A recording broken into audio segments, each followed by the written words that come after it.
বুঝছো বন্ধু, একদিন রাত পহেলে দেখবা তুমি নাই, পৃথিবীবাসী জানবে তুমি মরে গেছো। পৃথিবীর তখন আলো ফুটবে, চাঁদও উঠবে, সিএনজিও চলবে, অটোও চলবে, দোকানপাট সবই চলবে। এই পৃথিবীর হই হুল্লুর হুলুস্থুল ব্যস্ততা, ধোকাবাজ এই দুনিয়া, কেউ থামবে না, শুধু তোমারে কবরে পাঠায়। ধোকাবাজ এই দুনিয়া প্রতারক, এই দুনিয়া কেউ থামে না।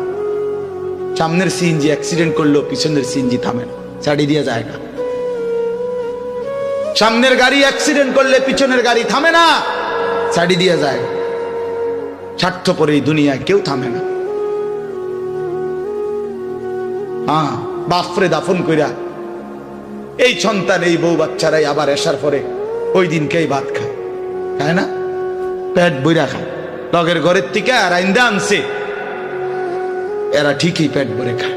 তো ওরা না কাঁদলো বিকালে, ওরা না দুপুরে কাঁদলো, কোন ভাত খায় খা। স্বার্থপর, কেউ থামে না দুনিয়া, আলো বাতাস সব চলে, তুমি বন্ধু থাকবে। আল্লাহকুমুত তাকাসুর হাত্তা যুরতুমুল মাকাবির। আল্লাহ বলছে, বান্দা আখিরাত ভুলে গেলা, দুনিয়ায় ডুবে গেলা, তবে মনে রেখো হাত্তা যুরতুমুল মাকাবির, এরই মাঝে কিন্তু একদিন কবরস্থানেই পৌঁছে যাবে। হ্যাঁ, কই পৌঁছে যাইবা?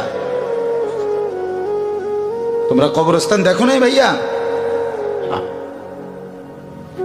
কাল্লা সাউফা তা'লামুন। আল্লাহ বলে, কবরে আসলেই আমি বুঝাই দেব বান্দা আমার নাফরমানির শাস্তি কেমন। সুম্মা কাল্লা সাউফা তা'লামুন। আবার নাফরমান হাসরের ময়দানে আসলে আমি আবার বুঝাই দেব আমার অবাধ্যতার শাস্তিটা কি। একবার বুঝাবো কবরে। তাফসীরের মধ্যে আছে কাল্লা সাউফা তা'লামুনা ফিল কবরি সুম্মা কাল্লা সাউফা তা'লামুনা ফিল আখিরাহ। আল্লাহ বলে, একবার কবরে বুঝাইবো আমারে ত্যাগ করা, আমার নাফরমানি, আমারে সিজদা না করার শাস্তিটা কি। কবরেই টের পাইবা।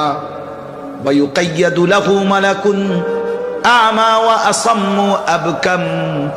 নবী বলেন, নাফরমানের কবরে এমন একজন ফেরেশতা পাঠানো হবে, যেই ফেরেশতা অন্ধ, বোবা, বধির, চোখেও দেখে না, কানেও শোনে না, জবানেও কথা বলতে পারে না। ফায়ুদরাবু লাহু বিমিতরাকাতিন মিন হাদিদ গরবাতান বাইনা উদুনাইহি। আল্লাহর নবী বলেন, ওই ফেরেশতা ওই নাফরমান পাপীকে লোহার হাতুড়ি মুগুর দিয়ে দুই কান বরাবর এমন জোরে আঘাত মারবে, ফায়াসিহু সাইহাতান ইয়াসমাউহা মান ইয়ালিহি ইল্লা তাকালাইন। নবী বলে, নাফরমান এত জোরে চিৎকার করবে, মানুষ এবং জিন ব্যতীত আল্লাহর সব সৃষ্টি শুনবে।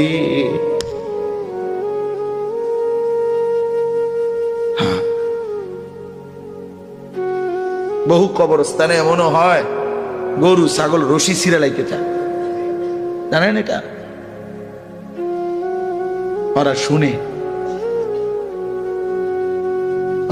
শুনে কবরের আযাবের আওয়াজ, এজন্য রশি ছিঁড়া ফেলতে চায়।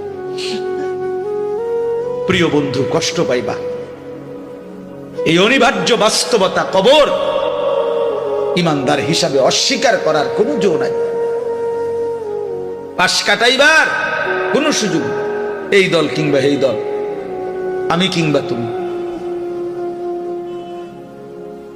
কেহই অনিবার্য এই সত্য, চিরন্তন এই বাস্তবতা, নিদারুণ এই সত্য, কবর, আখিরাত, মৃত্যু, এটাকে পাশ কাটাবার সুযোগ নাই। অতএব আমি অনেক নওজোয়ান, তোমরা মাশাআল্লাহ এই ভালোবাসা কি দিয়া মূল্যায়ন করে, এই মহব্বত আল্লাহর জন্য। তাইলে যেহেতু তোমরা পছন্দ করে ভালোবেসে আল্লাহর জন্যই আসছো, আল্লাহর কথা শুনবার জন্যই আসছো। আমি অনুরোধ করি তোমরা আরেকটু আগাও। যেহেতু আল্লাহকেই ভালোবাসো, আল্লাহর কথাই শুনতে চাইছো, আল্লাহর জন্যই বসছো ভাইয়া, দাঁড়াইছো, তো আর একটু হিম্মত করে সেজদা দিয়া দাও, মালিকের সেজদা দাও, ঠকবা না। আল্লাহরে সেজদা দিয়ে কেউ ঠকে না, আল্লাহর গোলামি করে কেউ ঠকে না। প্রিয় ভাই, নষ্ট হইও না। প্রিয় সন্তান আমার, নষ্ট হইও না। প্রিয় যুবক আমার, নষ্ট হইও না। মুসলমানের কিশোর, তরুণ, নওজোয়ান, আগামীর ইসলামের পতাকা তুমি হাতে নিও। আগামীর কালেমার পতাকা তোমার হাতে। সারা পৃথিবীতে ইমানদারের বিজয় হবে, হচ্ছে। সারা পৃথিবীতে মজলুমের বিজয় হচ্ছে, জালেমের পতন হচ্ছে। কোথাও সারা পৃথিবীতেই জালেম থরথর করে কাঁপতেছে। হ্যাঁ, সারা পৃথিবীর বাস্তবতা, শুধু বাংলাদেশ